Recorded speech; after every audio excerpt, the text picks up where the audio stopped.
அமெரிக்காலயுமே ஒரு பகுதியில வன்முறை வெடிச்சிருக்கு. லாஸ் ஏஞ்சல்ஸ் அந்த நகரத்துல வந்து நெறைய ரெய்ட்ஸ வந்து ட்ரம்ப் கவர்ன்மெண்ட் வந்து நடத்திட்டு இருந்திருக்காங்க. எதுக்காக அப்டின்னா, அன்டாக்குமென்டடா நெறைய பேர் இங்க இருக்காங்க. அவங்கலாம் வெளியேத்தணும்னு முன்னாடியே வந்து சொன்னது தான் ட்ரம்ப். அதுக்காக போய் ரெய்ட்லாம் நடத்துறதுக்கு அங்க பெரிய எதிர்ப்பு இருந்தது. நெறைய பேர கைது பண்ணதாவும் சொல்றாங்க. அதுக்கப்புறம் மக்கள் போராட்டமா அங்க வந்து நடத்தியிருக்காங்க. அந்த அமைதி போராட்டம் வந்து ஒரு வன்முறையா மாறியிருக்கு.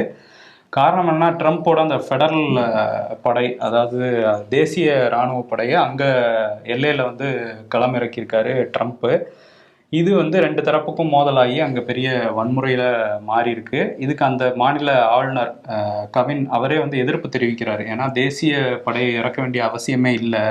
இங்க அனுமதியே பெறாம அவங்க அரசியலமைப்பை மீறி அங்க அவங்களோட படையை கொண்டு வந்து இங்க இறக்குறாரு அப்படின்னு சொல்லி அது ஒரு பிரச்சனையாகி அவங்க வழக்கு போடுற லெவலுக்கு போயிருக்காங்க.